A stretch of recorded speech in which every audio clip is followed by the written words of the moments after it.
sa'anta a nan gurin da zai yi mata sharri. In ma sharri mutum zai yi ya rasa wanda zai yi wa sharri sai mutum mara tsoron Allah mara amana wanda bai san halacci ba shi zaka yi wa sharri. Na rantse da girman Allah da wanda suka san an yi wannan rayuwar da ita kanta ta san cewa ta yi wannan watan garaririyar billahi lazi a kawo mashin ba inda ba a mu unguwa muke nan muke ba irin watan garaririyar da bamu gani an yi ba. Na rantse da Allah har masu indomi sun ci billahi lazi masu indomi da kifi gesha sun ci sun kuma ci. Idan kuma na yi ƙarya ta faɗi ta ce ƙarya ne ta isan yi mata tari ni akwai jaka ku ta mata na tsanani irin wannan rayuwa ta giya mutum yana magana sai ka ce ta komai ya zuke billahi lazi yanzu ta cire maka kirjinta in ba zai iya kai ka daga nan halladin makola ba Allah ya tsinan saboda zozayewa da ya garin a dawo under 8 an dawo under 55 uwarki ba da karuwanci ta haife ki ba ke da zaki ma yi denying ki ce wani kaza da kaza billahi lazi a cikin mu duk wacce ta zo a yin wacce take zuwa kar ki ga mu ta wagwal billahi lazi duk wacce ta zo a yin wacce muke zuwa kiya kai kafin a taho a yin wacce ma ya gaji da bariki kala ta ladin makole an ci asana an ci ta ba an jage yayin boda sannan a gangaro a ƙara so in Allah ya taimake kai a samu a rurrufa a yup a saka ka a cikin fim to shine sai mutum ya samu ya zazo ya dawo ya tinsa ai wannan kowa yayi ko kin faɗi kina cewa kaza wallahi ƙarya kike yi tunda babu wacce ba a san cewa an yi mata kanta waye ba gashi nan dai maza ya guduwa suke yi saboda to uban waye zai tsaya ya ci HIV da da mace take mace hamshakiya an bi ko ni ina kalla in ce ina ma mu ne muka samu wannan jiki amma yanzu abu he kace ana barin kwani kawun ra'uwa cikayen kike kadai yayi mushi. Lokacin da Adabe Zango ya bada kyautar naira miliyan 49 daukar nauyin makarantar marayu a masarautar Zaria, a lokacin duk Kanud ba wanda ya isa bada kyautar naira miliyan 10 babu shi kowaye. Idan magana kyautar mota ce an ba Nure Bino mota, an ba Alijita mota, an ba Adogon Ja mota, an ba Fatirijan mota, banda wa'anda ban sani ba. Idan magana kyautar babura ce ba adadi tun yana rawar solo da guminsa yake raba babur, banda Steve Jana Sase masu ragon suna, matata ta yi mai gida a taimaka min da ragon suna. To idan magana ƙarya kyauta kuka ba da kudin siyasa ba da komai ba da guminsa yake girba motoci. Idan kuma maganar ɗaukaka ce da stardom kowa ya kai arewa indiya arewa kake kana da ɗaukaka a Kano ban cire kowa ba ka fito ka ce ka ja da Adabe Zango ka gani wallahi sai ka riga rana haduwa ba dan kuna ƙaryar kyauta ta riya ba ta aiki kuna sawa a muku aiki ku biya mutum kuna makalar da mutum kuna mai hoto da muna hoto da duk kun ji kunya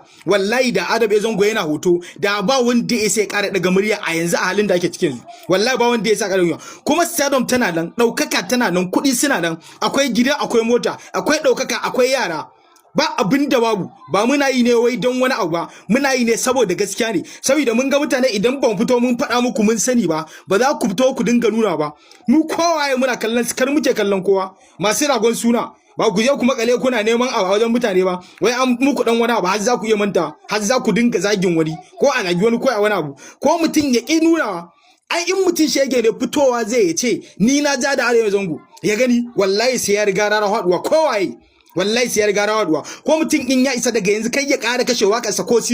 sisi kai ya kashe mata ya gani wallahi karkarin ta TikTok da shi da yaransa a studio za su ji ta ba wanda za su ji sai masu san zuciya kai da ba dan mutane sai da san zuciya ma wata waƙar za su ji ne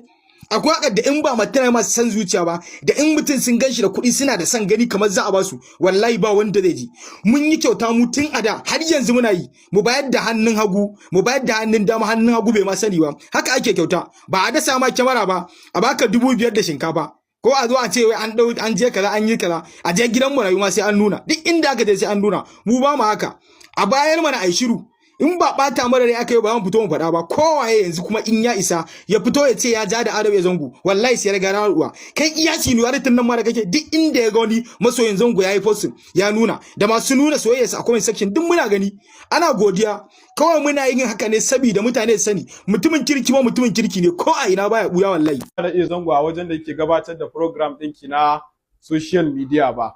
wannan magana ce da take ta faman yawo a social media wanda a matsayin mu na manya kuma jagorori na matasan Najeriya gabaki ɗaya wanda mun ga fusatattun matasa sun kakkafe hotuna Hadiza Gabon suna zage-zage a kai da kuma suna zage-zage a kan shi ma Adabe Zango kowanne daga magoya baya suna nuna takaicinsu akan wannan rashin abu. to magana ta gaskiya Hadiza Gabon baki kyauta ba, in magana ke ta gaskiya. Kuma ko da kin saka hoton Adam A Zango yanzu ba za ki burge mutane ba, domin Adam A Zango yana ɗaya daga cikin taurarin Kannywood baki ɗaya, wanda tauraruwar shi ba fa dishashewa ta ba, da har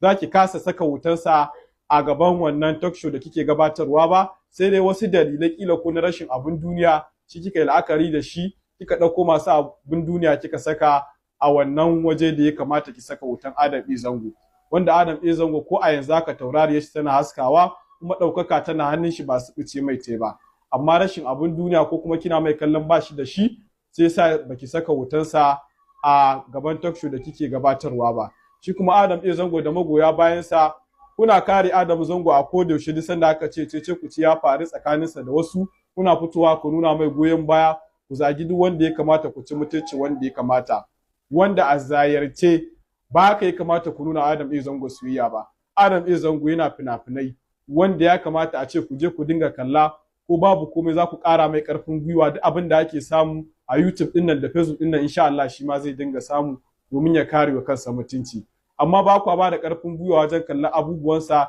sai dai an ɗauko magana sai ku kafe hotunan mutane ku ci mutuncin mutane, wanda kuma ba haka bane ba. Amma yanzu babu wata soyayya da za ku nuna Adam A Zango illa ku dinga kallon bidiyoyinsa, duk fina-finan da yake talla a social media ku zo ku taya shi talla, su bebin nan da yake talla, su ba sajan nan ya kamata a ce kun zo kuna kallon su a YouTube, ko babu komai za ku kare mai mutunci. Kuma insha Allah duk wani mataki na rayuwa wanda ake gani kamar wata dama ta subuce mai daidar Allah, yanzu aka fara rayuwa, kuma insha Allah duk damar da ake tunanin ta subuce mai za ta dawo zuwa gare shi. Sai kuma Adam A Zango shawarar da zamu baka ita ce ka ci gaba da haƙuri, ita dama rayuwar